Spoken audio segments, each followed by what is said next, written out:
and it just doesn't work. It doesn't work. And he goes into an elaborate detail on that.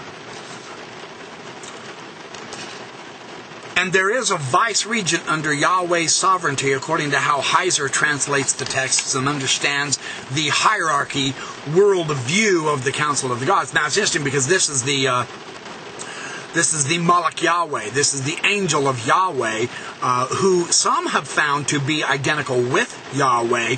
Yahweh was viewed as an angel in the ancient Israelite text. That's Margaret Barker's big book on this, The Second Great Angel. And so it's interesting that Heiser also sees this in the texts. It's definitely there.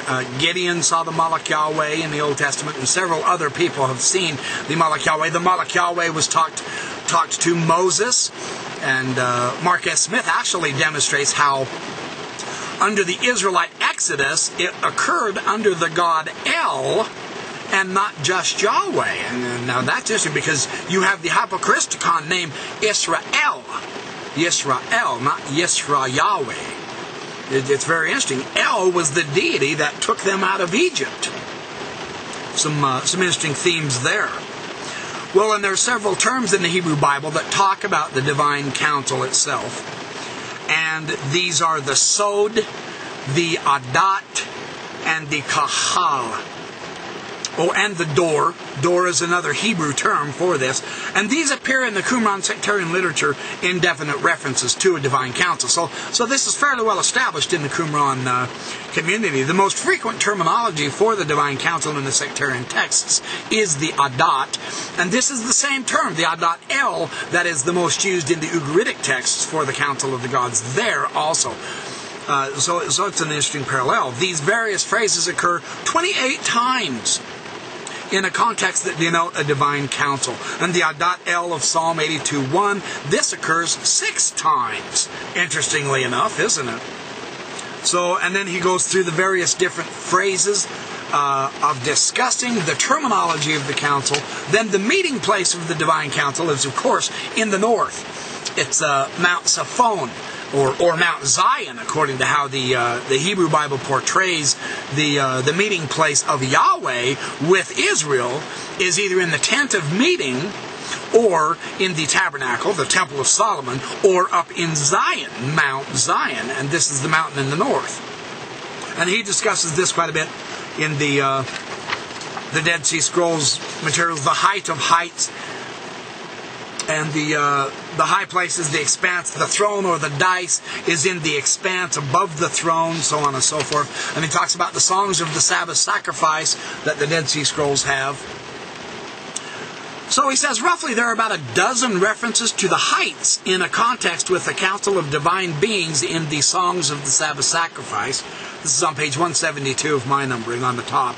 Again, there's no glossing and there's no overlap of the terms of the divine plurality by the Malachim.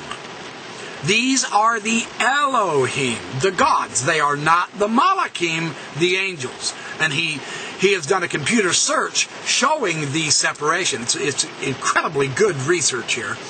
This vocabulary does not merely denote, as Newsom states, general terms for heaven. Oh no. These are mythologically charged phrases drawn from both the pre-exilic divine council scenes, that is, before 600 BC, the pre-exile from Babylon, and the text in the Hebrew Bible and Ezekiel's own vision of the divine throne.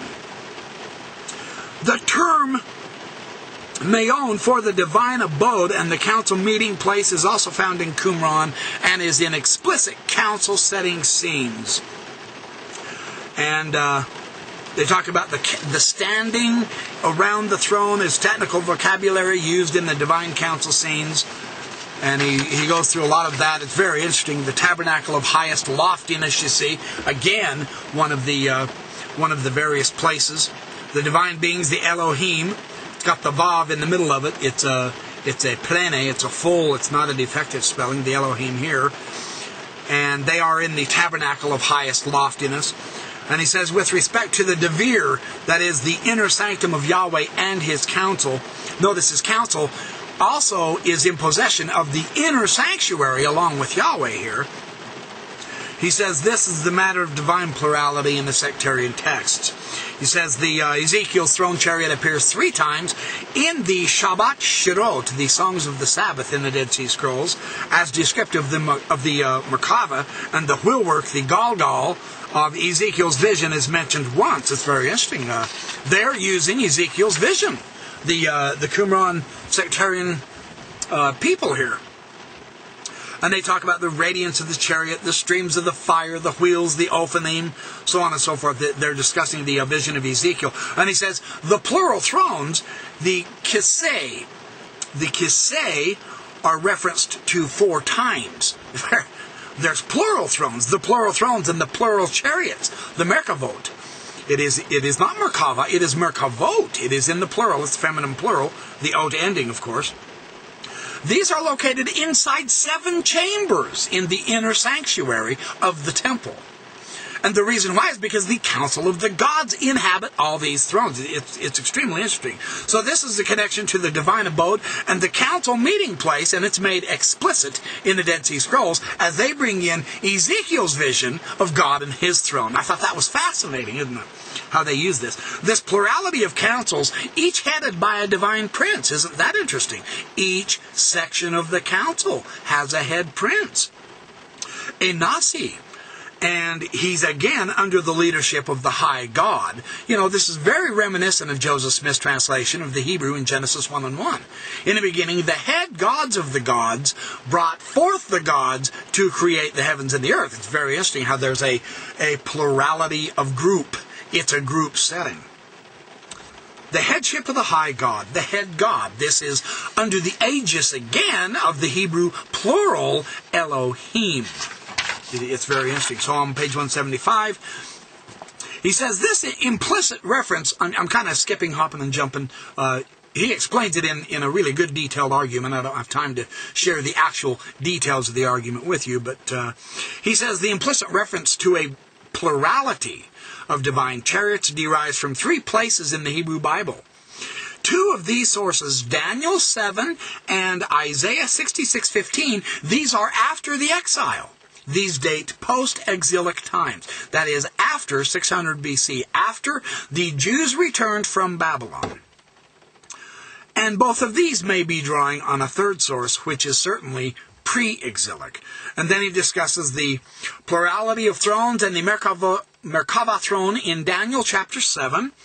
And he talks about that this throne is occupied by Yahweh El. The name now finally has been combined in the post-exilic texts. And then he talks about Isaiah 66:15, and he says this may be related, this post-exilic text, speaking as it does of the final judgment of Yahweh. Now this is interesting because this is an aspect of the divine council, this judgment scene. And he says this may be related to Zechariah 14 and 5b, and the Lord my God will come with his holy ones. So some scholars have supposed this is the case in the Song of Sabbath songs in the Dead Sea Scrolls also, where it has multiple Merkavot driven or piloted by divine beings. It's very interesting. And it depicts them in these texts doing this. Their cherubim, their wheels bless wondrously. The 3rd source for this plurality, and possible for the idea of the plural thrones in Daniel, is Psalm 68. And Psalm 68, he notes, is an unmistakably pre-exilic text that refers to multiple heavenly chariots. So this is so fascinating how we have a connection of Psalm 68:18. We have a connection of Ezekiel chapter 1 in these Dead Sea Scrolls. And this, of course, takes us into, and then Isaiah 66, as he was saying. And he says, the Sabbath Shirot appears to provide evidence for the early exegetical association of the Merkava visions of Ezekiel with Psalm 68. So you can see the various tie-ins with the different Hebrew texts that the Dead Sea Scrolls are utilizing to explore, explain, expand, and make good and sure we understand that there was a council of the gods, and it is firmly based upon the Hebrew worldview of the pre-exilic council of the gods in the ancient Near East. And the Dead Sea Scrolls are beautiful testimony for this particular aspect of the divine council. it's so fascinating how all of these texts are coming together and showing us that these are the scriptures that we're using to understand this theme of the divine counsel.